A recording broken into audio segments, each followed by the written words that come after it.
What's up guys, Kevin Cage here. Be sure to like and sub, and if you're new to XRP or crypto assets, be sure to check the links in the video description. I wanted to kick things off with eToro here. Had an interesting tweet. Notice they're doing price comparisons from 2015 to 2020, showing Ethereum, XRP, Dash, and XLM in their price performance.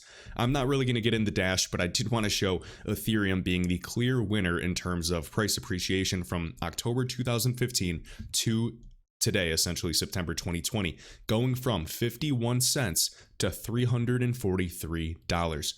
Notice that is essentially 672 times. 51 cents times 672 is $343. Absolutely insane. We have XRP going from 0.0042 to 23 cents. That's essentially a 54x, and XLM is essentially a 53x from 0.0015 to 8 cents. Now, just to imagine for fun, could you comprehend if XRP did 672x from the 2015 price points of close to a half a penny? That would be approximately $2.82. But for even more fun, if XRP went from current price point times 672x, that would be approximately $154, if not just a tad more. Notice Ethereum, this huge price appreciation. Yes, there is a difference in supply. There is a difference in hype and speculation. It was really just a type of Bitcoin 2.0 with the smart contract capability. It was innovative, and it's really leading to a lot of great innovation in the space. Just as XRP and just as Ripple is one of the stewards really of getting adoption, getting regulations in place, all of this type of infrastructure. And just realize that every single project has a role to play in this ecosystem. Just as bad projects maybe get bottlenecked in terms of tech or their scams in place, they lead to better regulation. Even good projects then lead to better innovation and competition. Yin and yang. Now, I do want to address the World Economic Forum. Notice the 1% of the 1% where they meet annually. This is in Davos, Geneva-based international organization, talking about the distinction between CBDCs, central bank digital currencies, really the difference between retail and wholesale. XRP is more so for the wholesale interbank settlement. Notice on-demand liquidity. So you could just Control F here. This was back in January, I believe, and just showing XRP in tandem with its counterpart, JPM coin. Now, JPM coin is more so just an intranet, more so a closed garden, a closed ecosystem, whereas XRP is trying to win on a level playing field and being truly open sourced, and permissionless. I do like the analogies here, and it's just really cool to see that they're actually mentioning it here. We have M-Pesa, of course. We talk about Ripple connections there. Alipay, WeChat, talking about Sweden with Swish, and just think of, eKrona, Accenture, etc. All right, and then Venmo in the US. Notice tips, Ripple integrated, FPS in the UK, etc. And then notice Centers Foundation with USDC. They recently, even in other news, have actually jumped on Matic as well. So they're now available on the Matic network to enable frictionless transfers. I'm sure you guys have seen Jeremy Allaire show the first USDC transaction of Algorand as well, sending $1 million, and the fees were like virtually nothing, really showing that Ethereum has to kick it into gear. All of this type of friction right now is actually a good thing in my mind, and this chaos is going to lead to order. All right, just with your blood chemistry, you understand that there's all types of, microorganisms eating and fighting themselves. But if that didn't occur and your body was even, for example, in perfect homeostasis, you would die. So chaos at one level is order in another. All right, also talking about MakerDAO, Paxos, I'm sure you're familiar with, Libra, of course, Gemini, and then talking about, XRP, of course, the utility settlement token.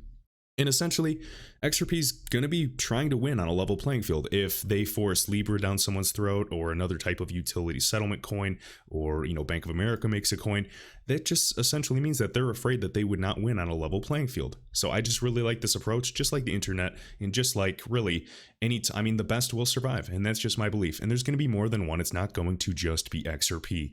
Please. I do not consider myself an XRP maximalist, because I believe that there are going to be plenty of projects that solve these puzzle pieces. All right. Notice the DC digital currency electronic payment of China as well. All right, let's keep going. talked about Matic, and also I wanted to share this. So Michael Val5 links here. Stephen Granger, Executive VP of MasterCard. Notice we had recent news with RippleNet partner as well, ACI Worldwide, says solving these frictions will allow businesses to create more accurate forecasts. So we talk about interoperability, we talk about faster payments, faster messaging, maybe better storage capability, redundancy, but this is actually interesting as well. And this can actually spearhead, additional faster business process as well. So the problem we're trying to solve is the lack of predictability and certainty, lack of predictability. So just like immutability and knowing that your payment's going to get there as well and not be able to take back, it's going to also revolutionize supply chain management. So a few quotes here, and of course we've seen the Committee on Payments and Market Infrastructures mention XRP in the past, talking about key frictions, and we want friction because that leads to opportunity removing those, including funding, costs, weak competition, and the complex processing of compliance checks. Now this gentleman, Stephen Granger, exec VP at MasterCard, says solving these frictions, and right here, the lack of predictability means that you cannot plan effectively. If you're a large multinational and you don't have clarity in terms of what balances are coming into your account, it means it will impact you being able to pay your suppliers or potentially payroll for your direct employees. The removal of friction allows a much greater sense of what is going to happen, which means that you can improve your forecasting and take initiative and do things ahead of time as well. So just think of all this capital, even in that previous video I showed you guys a couple days ago with AVAX or AVA and Avalanche, showing that there are essentially $800 trillion worth of illiquid assets that cannot communicate. Interesting. All right. Now to my next point. So this is shared by Kaylee Monroe. Really good work here. I've never seen this, so thank you for tagging me and sharing this. Found while researching the Readiness Suite Gov compliance software programs. Now, something to note, this document that I'm about to show you is from the U.S. Department of Homeland Security, and they just have a direct mention of Ripple, Hyperledger, Ethereum, etc. And something that I want to point out, so if you guys want to see the top of this as well, she did post the link and I did retweet it, 2018 Public-Private Analytic Exchange Program. Blockchain and suitability for government applications. This has been in the works for quite some time. Whether you believe XRP, Ethereum, or any other asset, it's my belief that open source technologies and these crypto assets that survive will be here to stay. That is not even a conspiracy, but yes, it is my opinion. And if you do research, perhaps you will come to that same or a similar type of idea. So Control F, Ripple, stewardship and blockchain, where is this all going? So the World Economic Forum, once again, has addressed the question of stewardship, identifying 3 layers. We have the platform layer, Ripple, Hyperledger, Ethereum, the applications, smart contracts, cryptocurrencies, ICOs, identification, and then the overall ecosystem. Think of the glue that's holding all of this together. So the ledgers of ledgers, the connection between platforms. Let's think maybe interledger protocol created by Ripple, or let's think about overledger of Quant. Really interesting, and I do want to kind of touch on Quant as well because they've been in the news all over the place. I'm sure you guys have seen a bunch of information on them recently, but do want to touch on that as well. So right here, collaborative governance at each layer is the defining meta challenge that will determine the direction of blockchain and DLT, or their arc of development. Who will determine standards for interoperability? It is generally assumed in the sphere that public blockchains will become interoperable at a fundamental protocol layer, and that is my belief as well. And perhaps people like Jed McCaleb, CTO of Stellar and founder of Stellar, say as well. All right, so this is what he believes, interestingly enough, and notice that he was essentially one of the first that created XRP. He was there in the beginning. Believes there will be a universal blockchain payments system with dollars and euros. And I tend to believe that as well. Notice he contends that stocks will find its way on a blockchain. Well, just remember what I said. $800 trillion of illiquid assets have no bridge or means of getting connected or interoperable with these networks. And it's my belief that this is simply coming, whether it's even right here, identity management, finances, health information, property records, supply chain or I already said that, but it's all coming, period. All right. Databases, big data, AI, machine learning, you name it. All right, now I wanted to finish up with this. So Anders, again, X_Anderson, guys, covers XRP, QNT, just good projects overall. I really enjoy his speculation, and he also does have a great YouTube channel if you want to check that out. So QNT is the only way to access Overledger. You need this type of crypto to access Overledger. Australian government agencies will be using Overledger. Notice, It's almost like the operating system for all of these ledgers to be connected as well. It's really, really interesting. And essentially, I just want to cover this. Quant Network's over-ledger blockchain operating system, I didn't even read that yet, will be integrated into the AU Cloud, the Australian government's essentially software as a service cloud platform, which is currently used by major Australian government departments, including defense. And there was recent news with QNT and the UK government as well, I believe as one of the suppliers. All right, so right here, this .com.au, we can see the organization tasked with digitizing Australia's public sector has joined forces with a major blockchain developer to build the world's first blockchain operating system for government and critical national industries.